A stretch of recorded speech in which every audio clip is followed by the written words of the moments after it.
Volskaya Foundry for Game 2. This is a choice of Heroes Hearth. Tempo Storm has been known sometimes when losing the first game to switch to Battleground choice, but both of them have a lot of overlapping battlegrounds that they feel comfortable on. These are two scrim partners in the past. They've played each other so much that they're going to generally have an idea of where each other want to pick. I think that's why Tempo could bank on trying to bring in the Valera, and probably why, even though they lost with the Valera in that last game, it's not too concerning for them. I think the scary thing for me is this has been Heroes Hearth. They're good on every battleground. This is their most dominant, I think. They came into the weekend undefeated. Their highest kills, their highest KD is on this battleground. They've proven that even if they get behind early, they still come back and dominate. The amount of sustain that we know they can put out. We saw an early Jimmy Phoenix rotation. I don't think they're going to get that again, but either one of those heroes, if you get one of those with your first pick, does incredibly well on the control points. So we'll see if the drafts change up. Obviously, I don't think we're going to see the Abathur ban this game. See how it changes. Maybe Uriel will be banned instead. There was also a Blaze ban last game by Tempo. That is the favored solo laner of Heroes Hearth. It's a lot of things to keep in mind here. Sustain, maybe most of all. Do we get another Alex Straza? Because it doesn't matter what map it feels like anymore. Alex Straza has risen very far. The amount of times June played Alex on Shrines, I will be flabbergasted if we don't have at least one June Alex Straza before this series is over. I will eat my hat. And I know I don't have one, but I'll find one and then I know, I'm looking back here, I'm like, is there a hat maybe available somewhere? We have an Abathur hat, I think, somewhere. I'm not gonna eat that hat. That's a pretty big hat. That's a really big hat. All right, Chromie ban elicits the Hammer ban. Still things like Genji Tracer for hyper aggression, things like Uriel Blaze, Jimmy Phoenix. Thrall, yeah, Phoenix. Heroes Hearth will run their Jaina more often than not. I think more so than some of the other teams. We see a lot of Jaina bans on Volskaya. Mostly in North America. We've seen a lot of it. Hanzo fell pretty low in the draft last game, as Jimmy's going to be banned out here, not even willing to see if Tempo will run that. Wow. There you go. Wow. What is her? I think she's titled the Binder of Life. The Life Binder? Maybe not. It's something like that. First pick. Alex Straza from Tempo. It can't be Phoenix Raynor, but it could still be Phoenix and Diablo. And that's a pretty potent duo. Maybe Diablo is the answer towards the Murden style that we know Kata likes to play. I think it's still an answer to Alex Straza too. Considering the fire or lightning, I guess. It's both. In circles. Lightning fire breath. You can call it both. We can even invent stuff. There's more fire. Hanzo not making it through to the second ban. For Heroes Hearth, Blaze obviously picked up by Tempo Storm and Uriel banned out, leaving what could be a Dahaka. Or Thrall. But I imagine Tempo might target the Thrall again. Yeah, it just works so well already with Diablo Phoenix. I would be pretty surprised if that makes it through. What does Heroes Hearth want to take away, though? Huh. They know things. They know things. Double melee seems to be more prevalent than just Octalysis. And Endemic. And it's Tempo. Okay, double melee is here in NA to stay. Willing to let the Thrall through. Heroes Hearth happily picks those up pretty quickly. Tempo Storm. Are we going solo ranged again? Kirash is going to be the pickup. Fans hero, one of the more diverse hero pools. Tracer at this point, not super appealing. Junkrat's going to be the pickup. I almost wonder if Junkrat is a bit of a... Ooh. Ooh. Okay. HeroesHearth ran the Zeratul multiple times, I believe, on this Battleground at Midseason Brawl. They've run it dating back to as long as Volskaya has been in the competitive scene. Mac's been running Zeratul just for a long time in Forever? general. So that should leave Arthalon on the Thrall. It is. Okay, you got the... I got you. I got your back. That's what I have. Yeah, McIntyre is there. Less threatening shutdown than we've seen in the past. A lot of times we've seen Zeratul be countered by a lot of hard CC targets. Uther in particular. Yeah. Garrosh has the stun. Blaze would have to land the jet propulsion. But VP into a world of pain. That feels what's going to be coming from the side of HeroesHearth. This is a little bit more risky for HeroesHearth. But a whole lot more fun. I'm pumped. Are you pumped? I'm pumped. Getting there. Zeratul early game, it makes it hard to get pumped. He's so weak. Last time this duo was seen on Volskaya Foundry in North America, Endemic played it, and it was versus Simplicity. And Tiger JK got some of the most stunning Divine Storms I've ever seen. That's not the case here, but there are things like Dragon Queen for knockback, there's Binds to disrupt, there is Jet Propulsions, and there's Warlords challenges. But I still feel like the coordination that's necessary to pull this kind of comp off, it's there for HeroesHearth. They have proven that this phase. The approach in the early game, I just don't see a lot of early Zeratul ganks. And as we saw from HeroesHearth before, they were pretty cautious with their Diablo approach, understanding that his health pool, his souls, not very stacked, and we're willing to concede a lot. I think as we get to the control point will be the time where I think they'll try and force their hand a bit. They may. They also may just use that time to get some tower damage done, to keep some things slowed down, and then look to go into the second control point without having lost too much. But defense with this kind of melee-heavy composition could be difficult if they do lose the Protector. So I could see both sides of the argument for HeroesHearth, how much they want to contest that first control point. So far, things playing out pretty standard. Both teams working towards their turrets. As soon as this starts, do they head up and try to get the support camp? Garrosh and a Junkrat? Mm-hmm. Can you even walk anywhere near that? Well, there is some stun lock, but the mine is already placed. I think maybe the most would be trying to force Tempo to drop that turret. But Tempo Storm know better than that. Zoning roots are there to ensure HeroesHearth can get out alive. We've seen somewhat of a change up in the laning for Tempo Storm. They keep Blaze in the top and then instead make the mid-bot rotations, but it's a very calculated start to Volskaya Foundry, as often we do see.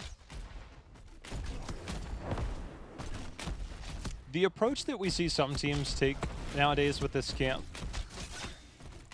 is that they're willing to try and push theirs out early, go control the control point while the opposing team goes to deal with it, and then make their rotation. We just play the seesaw back and forth.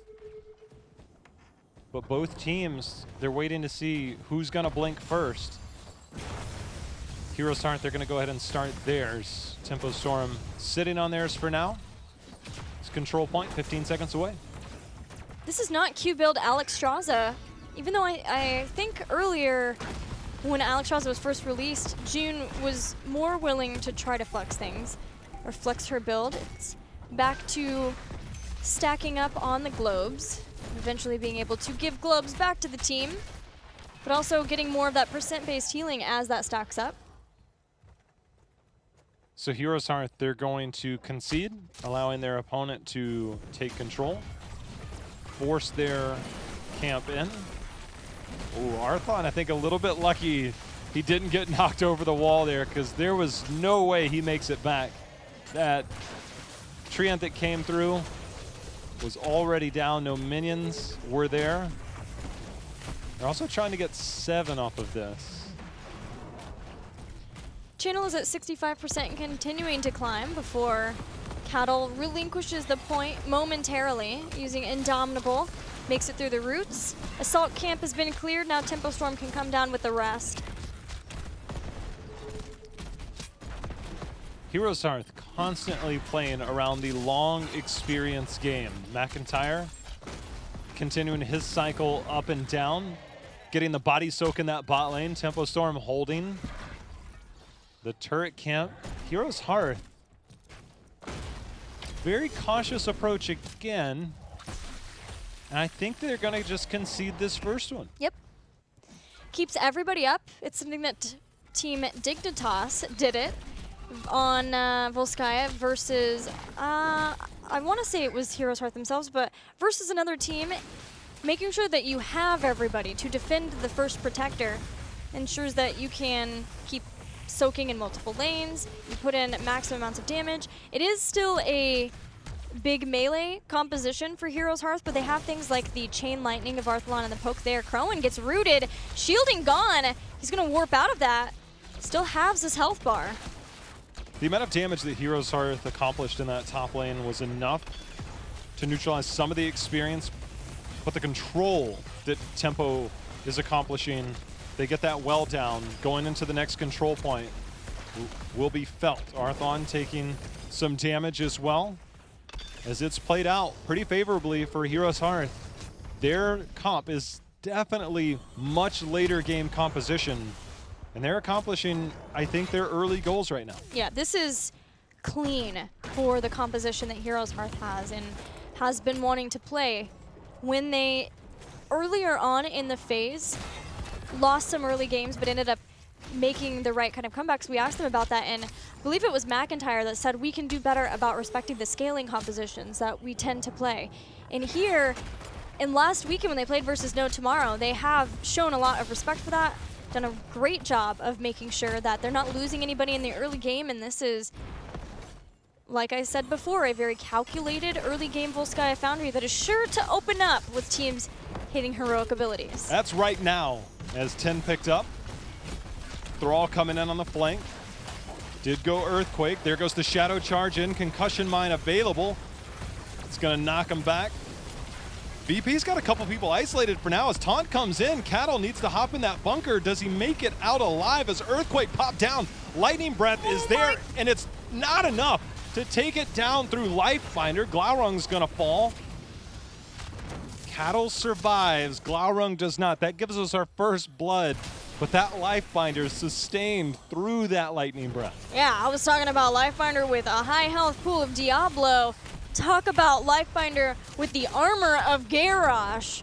Unfortunately, there's only one of those for Tempo Storm, at least until the cooldown's up again, and HeroesHearth still got their kill, taking out Glaurung, who the positioning of Ishbu was excellent with that Lightning Breath. I feel like he's always very impactful at having that set up with the Lightning Breath, and on the side from that was enough to do a lot of damage, and they still got the kill on Blaze, but what a combo of that Garrosh and Alexstrasza. Have a few moments to breathe for both teams before we get to the next control point. Everybody's going to reload on their turrets. That healing camp, of course, was picked up in the middle of that last melee, so I think we're just going to see a little bit of quiet before the storm. Going into the next control point. Before the Tempo Storm, if they have anything to say about it, losing game 1, as much as Tempo Storm has had reverse sweeps, that is not a place, not a position they at all want to be in, especially versus HeroesHearth Esports, especially with the pressure, knowing that they were 3-0'd by HeroesHearth, and forcing a bunker will be a great win for HeroesHearth because that control point is going to be unlocking in a few seconds, and that's something that won't be around for the start of this fight. A Pyromania was used as well. So next control point moments away. Ishbu and team move forward. They want to get lane control. So they take down Ooh, Arthalon, Nature's Cure there, and a little bit of Wind Fury action, making sure that he scoots on out of there before any more bad happens. Yeah, and Dominable was used too. This was all in on trying to get that. Dragon's Arrow is going to set up for a throw, this time on Crowan and the taunt to follow. Lightning Breath and VP both used, but the VP separated Cattle and he fell straight up to that Lightning Breath. No Cattle for a few more seconds. Means the Life Binder can be used on Glowering this time, but with these body blocks, he is not making out of here alive. HeroesHearth, so much pressure. Since their early game slow starts on both maps, the minute 10 hits, it is a completely different team. It's a measured approach, it's a cautious approach. But gosh dang, does it look good right now. Simple and clean is HeroesHearth this match, and though it didn't look the same versus Endemic, they even lost a map versus Endemic, methinks maybe the focus this entire time has been on their match versus Tempo Storm and sitting atop the standings of North America. It's not done yet though. Tempo makes it back onto the point with Caterpillar back. Heroic abilities are coming off cooldown. Riptire in 12. Tempo can start the channel, but HeroesHearth will have a lot of time to get back here with everybody with another turret, which is what Phoenix and Malfurion are working on, and they'll get another go at this. There is the consideration of heroic ability cooldowns for HeroesHearth, but because they channeled so far and Tempo did not get anything before they lost Cattle, they still have time to make it up here. They're actually going to steal the turret, or at least contemplated seeing if it was there. McIntyre went over there multiple times. And now they're going to find their way back to the point. Ishbu the target, the charge in on Blaze. The Roots follow up. Pyromania used, but they've also got Arthalon separated here. Concussion Mine, VP Glaurung is out for now, but Glaurung on an island over here. They're going to use Dragon's Arrow and Riptire. Glaurung's going to jump on through, but he is still so far separated from the rest of this team. Dragon Queen used into the fray, finally puts Glaurung in the spot where Tempo Storm would like him, and then gets a throw on Ishbu too. If they can reset these souls, that would be huge, and so they do. They're hanging on this point. Arthalon just trying to turn this fight, unable to do so. Roots go down right in the middle, contested for now. Massive heal there by Tempo Storm as June keeps this team alive. They're holding point. Diablo's going to be back with no souls. A lot less tanky. See if they make another attempt to try and reclaim that control point. They're not going to do it, though, without a healing pulse. Tempo Storm recognizes that, but they're not going to be here in time. 15-14, HeroesHearth has held out with their strategy of losing the first control point, but this is not in the game plan to lose a second one. Ishbu gets back on the point, 90%, continuing to climb. That heal pulse is there, keeping Ishbu alive, but the loss of those souls is felt. Tempo Storm gets the second Triglav Protector, and this is monumental for them that they get that. Got off to a slow start of their own on that second control point. They found their way back, still find themselves down a level here. So they're gonna claim a little bit of experience in the top, move down, see if they focus on the mid board or make their way all the way to the bottom. It looks like they're going to focus this, get some XP before they rotate down. But HeroesHearth, so close to 16. Riptire's gonna get a little bit of zoning. Focused. HeroesHearth did enough to deal with it, but it did zone enough that Triglav Protector got the fort. 41 seconds left with the Protector, 16 available for HeroesHearth. Not so for Tempo Storm, but any structures that they can take down not only is going to set them up nicely for the next control point, but try to catch them up in experience so they can continue to contest some of the objectives around the map. The long-range sieging of Fan as he sits on his concussion mine, waiting to see if anybody's going to try and enter that territory. He wants to make sure that he is nice and safe. And Tempo Storm has caught up in experience, still a little ways down, but on even talent tiers, and that's where they want to be. This should be enough to keep them on even talent tiers until the next control point phase comes active. June's considering what he wants to pick at 16. There's a couple of different options for Fan, also for Alex Strazza too. could build into shielding since she's already been focusing on her abundance build. Or June's been focusing on abundance build. Otherwise, Draconic Discipline is generally what we see at 16 for the increased duration of Dragon Queen. That was such a clutch Dragon Queen in the last fight, a very big reason of why they were able to maintain control for so long over the control point. So that's what I would expect, but the shielding, if she's just trying to make sure that she can keep everyone healed up, may be the key. There's also some armor that she can give there if she wants to pick up tough love. It's Draconic. This is definitely where Zeratul starts to flex a little bit. Getting the extra damage when he hits a couple of targets, and of course, getting the cooldown reduction. And if he can get in there with the wormhole,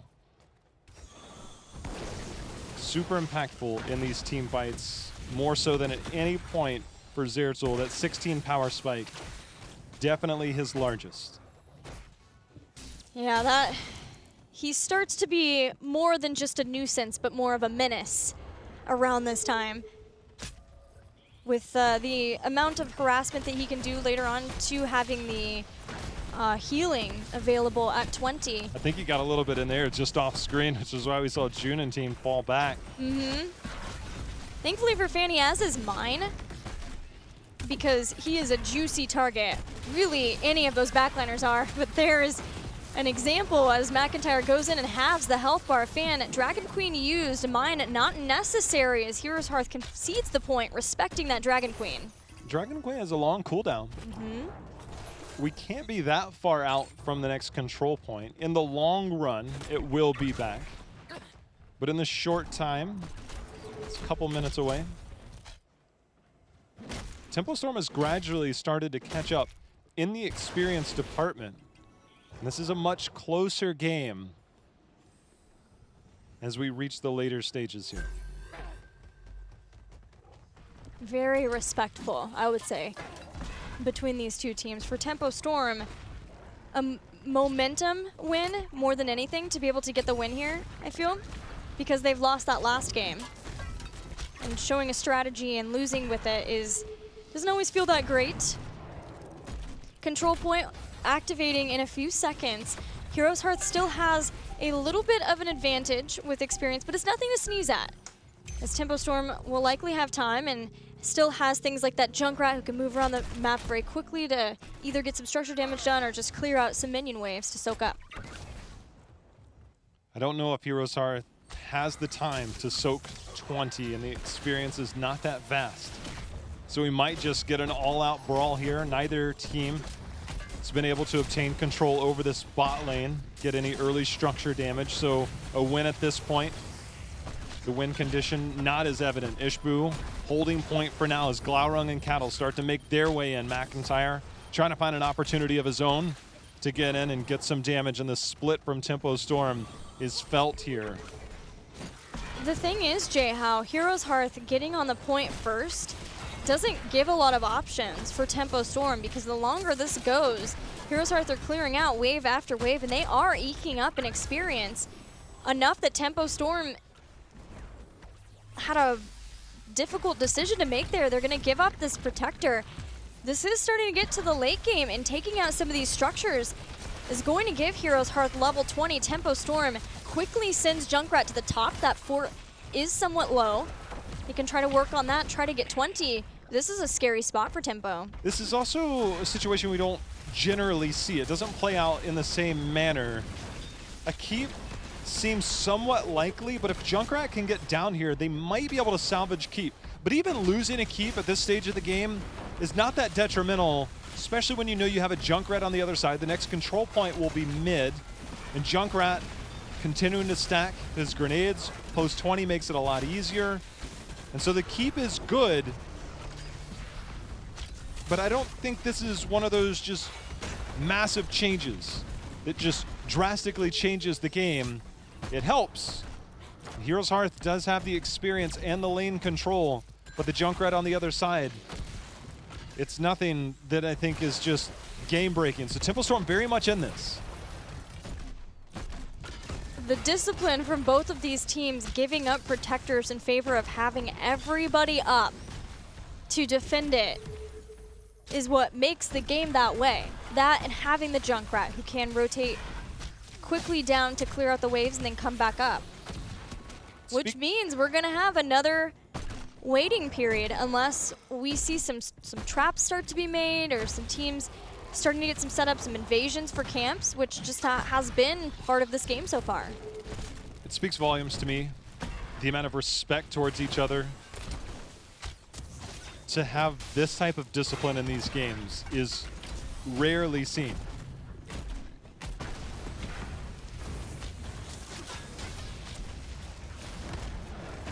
It's going to be our charge, flip into the roots, indomitable use.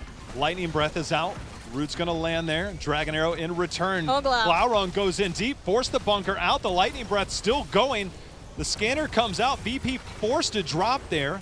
Lifebinder comes out. Fan on that backside. The minute he saw Ishbu kind of coming around, he's like, maybe I should go ahead and get rid of this tire. And a lot of fireworks. No deaths, though. Almost the anti-synergy with the Purification Salvo and the VP, but smart recognition by McIntyre to drop that, so Glaurung did not have something to retreat back into and avoid that damage. But having Ritual of Life now, that healing is going to be hard to cut through in a target, so much so that we may see a switch up in the target after that comes out, force that on somebody, and then put it on somebody else. The thing is, it's always been the frontliners, and though the Lightning Breath, if in the right places, can burn down one of those health bars like Glaurung or Cattle, we've seen it in this game, it's hard for them to try to get kills on either one of them, especially if bunker and, well, the armor's always up for Garrosh, but if the bunker is up for Glaurung. There's been a significant amount of control over this healing camp due to the Garrosh and the Junkrat mines. Now we've got aggressive flanks coming out from Heroes Hearth. Priority target turns its way over to Heroes Hearth, and Heroes Hearth is still having a tough time cracking in to that healing pulse camp. Tempo Storm, a couple of turrets.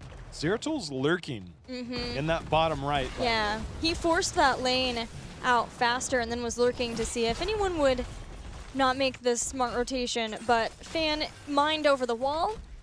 Now is being very cautious about how he defends this, but Zeratul went in. Got some damage done to Fan. The little parts of this. Bottom lane will be dealt with before this next control point. And it could all come down to one team fight, one moment in this game that can just open it up on either side. One protector, I think, at this point is enough to end the game, especially if Heroes Hearth obtains that. No keep in the bot lane. Tempo Storm still some structures to go through. The passivity we've seen in certain fights, it's gone. It is out the window. It is time to fight. There is no avoiding it. It all comes down to this fight here for both teams. All heroics are up, and both teams unwilling to give up the first start of the channel. It is such an advantage to have that channel going up while your opponents have to fight into that. Nature's Cure was forced to be used. Taunt, the Cattle was the target. Mine's going to throw McIntyre back. He has to use Void Prism, which Cattle goes inside. The Tranquility starting to heal McIntyre back up. He's alive, but he's continuing to get peppered away as those grenades are hitting. Ishbu's still holding on to that control point. Nobody established just yet. Lightning Breath is out. This is the increased duration. Salvo comes out. Hanzo the first to fall. Bunker goes down. The Lightning Breath still out. Will Blaze make it out alive? McIntyre goes in and gets the cleave there. They do get the target on the front line. Glaurung falls. 2 members now down on the side of Tempo Storm. Control over to Heroes Hearth. That's almost certainly to be it, J-How. Heroes Hearth Esports forced Tempo Storm into a corner. Glaurung separated from the rest of the team. Tempo went after the initial target, but not being able to get it. And then all forced back. Hanzo separated from the pack and taken down, and then getting the second kill after Bunker was used. Heroes Hearth keeping the channel going, working on getting a turret so that they can make this final march toward the core. 23 seconds left until Hanzo's back up. This is not a play of the game. He has Bullseye instead. 85% continuing to climb, and Tempo nowhere to be found in trying to contest this point. There's a lot of damage that can come out between Junkrat and Hanzo, but this is a 23-minute protector. The success rate of protectors at this point of the game It's sky high, and I'm pretty sure we're about to see it's 100% in this game. Fan putting out the damage. Not fully stacked on his level 4. Hanzo's back, the protector going in. It's about to turn its focus onto the core. We're gonna see if HeroesHearth can go up 2-0. HeroesHearth marches straight to the core, leaving nothing left, allowing Tempo to damage them, using the Dragon Queen, using everything they possibly can, but with the protector, with the lightning breath, that is all she wrote as HeroesHearth goes up 2-0 over Tempo Storm. Not the knockdown, drag him out fight we might have anticipated on that, but HeroesHearth has a clear strategy in mind, and with the Diablo, wait for those souls to stack up. Zeratul, clearly not that strong in the early game, but late game, it was enough. As HeroesHearth goes up 2-0. 2-0, and now the real work begins for Tempo Storm if they have any hope of claiming the top of North America, because they're going to need another miracle reverse sweep. They have done it in some of the most unbelieved of situations, like at the mid-season brawl versus Ballistics. But here, it feels like HeroesHearth Esports has all the control, all the discipline, and had their sights set on being able to walk away with a clean victory in this series. Tempo Storm has to find some answers. I want to see just Cattle come out with that Murd and just let him lead the charge. Just go in, get those stacks, show us that aggressive nature that we've seen from Tempo Storm over the last week plus. Right now, the Garrosh, his engagement opportunities were extremely limited. I don't think I've seen too many games like that. Volskaya, sometimes it's on, off. That was more just like, maybe we'll go on, but it's probably going to be off. The amount of respect that they kept showing each other, maybe it was too much respect at times, but HeroesHearth seemed to be in control of the pace. They dictated the pace in the early game. They said, we're not going to fight. Mid-game, we'll choose the engagements. Didn't fight over the healing pulse, said it wasn't needed. And whenever they wanted to fight, the impact was felt. And there was no answer from Tempo Storm, it felt like, in a lot of those situations. Well, they get some time to find an answer in the next game, because we're going to go to a commercial break. When we come back, does HeroesHearth close it out, or does Tempo Storm bring it back? We'll find out soon.